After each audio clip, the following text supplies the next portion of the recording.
I'm going to discuss Neuralink just a little bit here. I sat through the show and tell presentation that Elon Musk did with his team, and I gotta say, it is quite the interesting story that they're sharing here. They claim that people will one day be able to telepathically type if they have the chip in their head. Their goal is to get the phones to work better than a human hand. So telepathic typing, moving the cursor with your mind. Obviously, they want that to be faster than the human hand. So it's kind of interesting. There was a lot of information that they shared during their show and tell. I'm going to go through most of it during the actual Neuralink episode, which is episode 13. Crazy. But I'm going to just talk about a little bit of it now, just to kind of give you a tease for what that's going to be like. So basically, what I got out of this presentation is enslavement.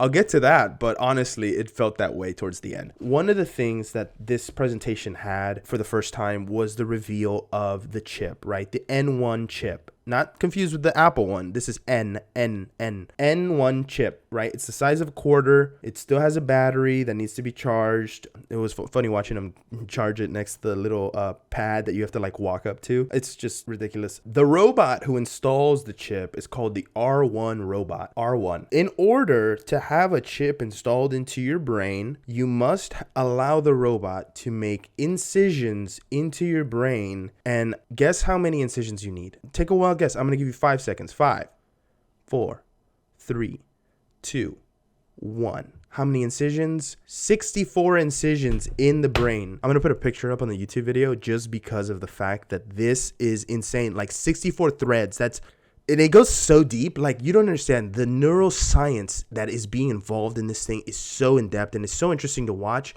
Still, though, it feels like it's leading to enslavement. The robot has to make 64 incisions and insert 64 threads into the brain in order for the cortex chip to properly function and for it to be able to record the 1,000 waves that give you the data that is collected by the Neuralink operators. That is just the beginning. It literally is like the craziest thing. They said they want to get it down to 15 minutes where this thing's just like jabbing into your brain for like 15 minutes. And the picture is crazy. It's literally threads of like robotic threads that are like gonna put these electrodes into your body. I don't want to go too in depth with it, like I said, because I do want to save it for the episode, but I will shoot on the big points here. The implants can handle up to 4 chips. That's their goal. They want a person to be able to have up to 4 chips in their body, each one having all of these threads connected to different data points, right?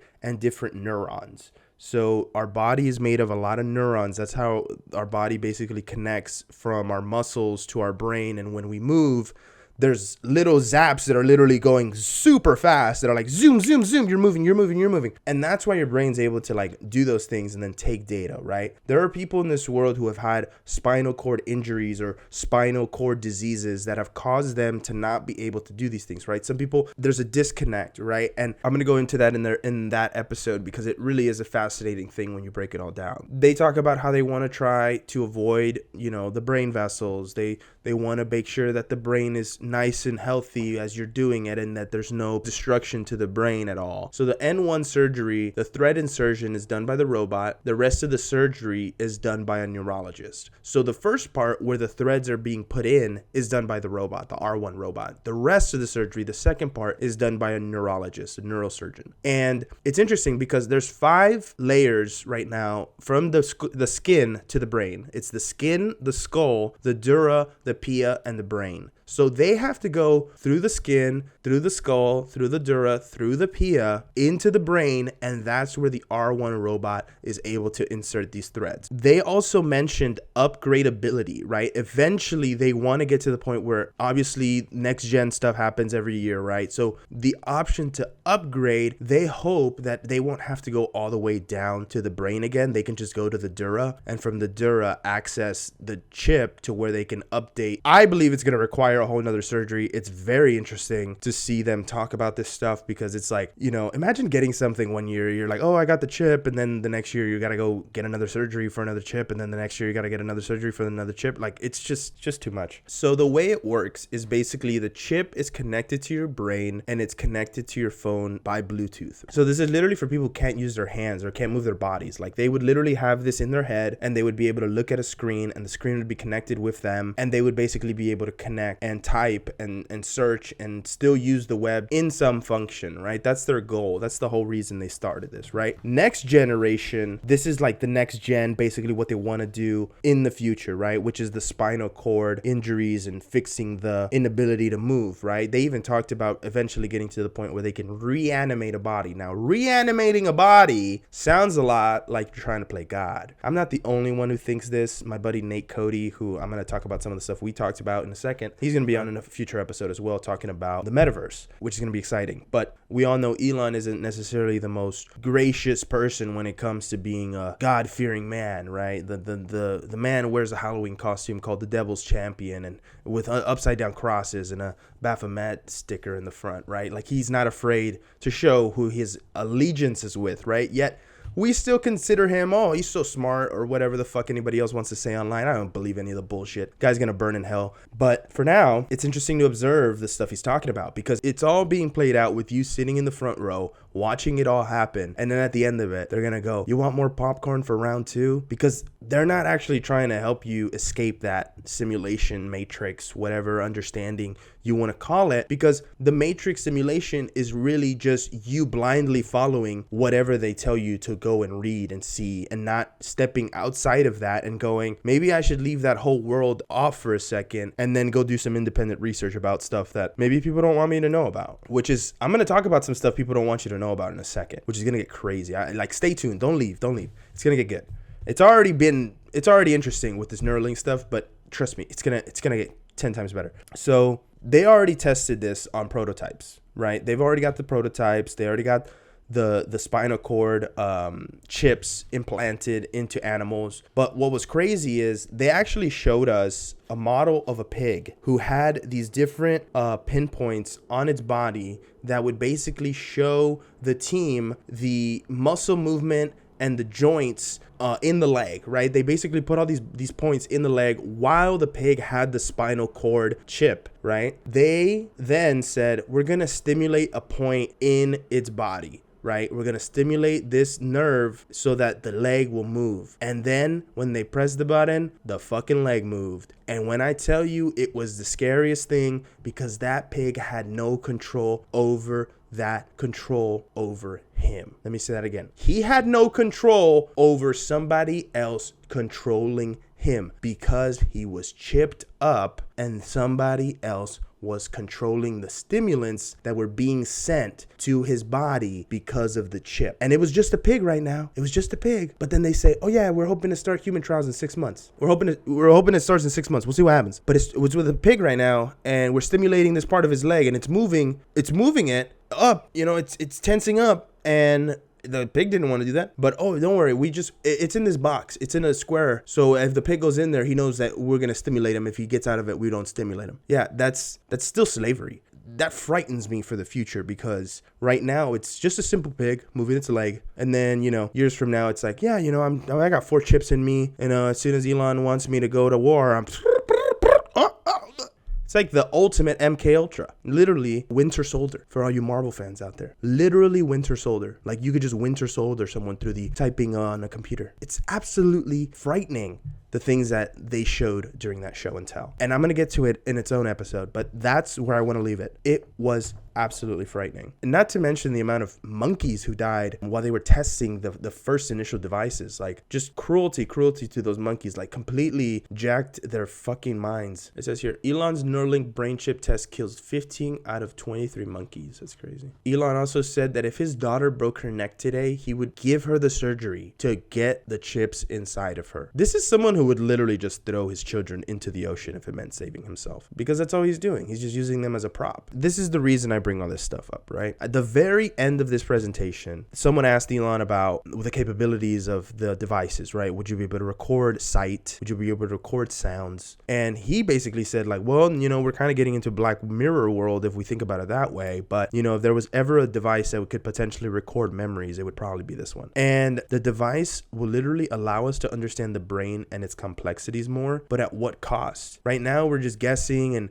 we're doing fine. Like, nobody necessarily needs to know the deepness of these fucking things, but yet they keep pushing to where now they're trying to affect God's design. And I get it. There's always people who are trying to mess with God's design, and that's why God gets mad, right? I get it. Elon, like I said, he's shown his allegiance. The reason I say enslavement is because of the World Economic Forum. Now, I don't know if you know anything about the World Economic Forum, but they got their fucking hands in everybody's pockets. But there's a man named Yuval Noah, who is the lead advisor to Klaus Schwab, who started the World Economic Forum. And this is what he said at one of the conferences. He said, "We need to realize that humans are now hackable animals. You can hack them." Literally what he said. He said, a good two-way communication system, direct communication system between brains and computers, this is kind of the watershed moment. I mean, once you have a good two-way, nobody has any idea what happens after that. Literally talking about the connection of AI and human brains, right? He goes deeper. He talks about the ability to understand what's going on inside of you, what makes you go. The most important data is what is happening in your body today. He talks about there have been two revolutions, the computer science revolution or the infotech revolution and the biological sciences revolution. He says they're separate for now, but they are about to merge. Literally said that like a couple of months ago. Separate for now, but they are about to merge. And they will in 6 months when Neuralink starts its human trials. That's the part that I'm trying to connect you right here. They are separate for now, but they are about to merge when Neuralink starts its human trials in 6 months. Now, here's another thing. Klaus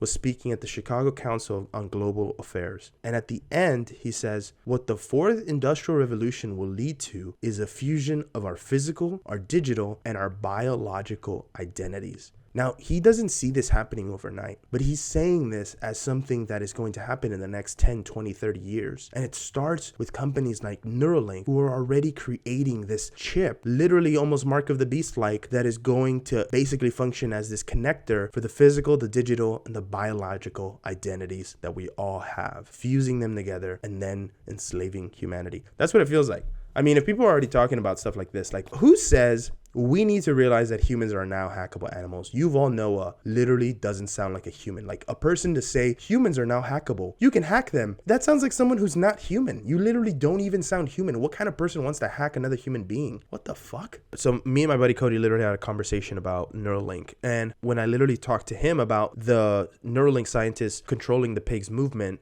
by sending stimulants to these places in its leg, he literally said enslavement. And I was like, oh my God, dude, I literally wrote it down in my journal. Like, I'm right there with you, man. And he even told me, he goes, well, think about it this way, man. Who else is pushing electric vehicles? And, we all go back to Elon Musk, right? And everybody knows electric vehicles are being operated and controlled remotely, right? There's a server, there's software updates, there's all this stuff. And so someone's keeping tabs on that car, right? Someone can lock your car. Someone can, there's videos where that shit happens where cars lock or cars are self-driving and then they crash because they stop self-driving and someone's asleep. But it's fascinating. It's fascinating when he said that, EVs literally are another form of enslavement, right? Eventually, let's say everybody has chips, everybody's got EVs, then it's easy to just control that population. Oh, you can't drive anymore unless you do what we tell you. Oh, you can't move anymore without us letting you, I think there's a really scary future ahead of us if we don't start realizing as humans that this technology that so many people are messing with and so many people are trying to get it to the point where it's godlike is leading us down the wrong path of history. History deserves to have thousands of years more of humanity, but in this type of direction that we're taking, it seems like we're only going to have 100, and it's just an interesting thing. I mean, I'm not going to be around obviously 300, 400 years from now. I'm going to be dancing in heaven with the Lord. I still want the future generations of this earth to have something to enjoy. One of the other things Cody said was like, maybe in 10, 20 years, we might not even have phones anymore. What's an iPhone? What's an Android? Like, what if these big companies 30, 40 years from now aren't even around anymore because we've already moved past phones, right? Now we're all wearing AR, VR glasses that,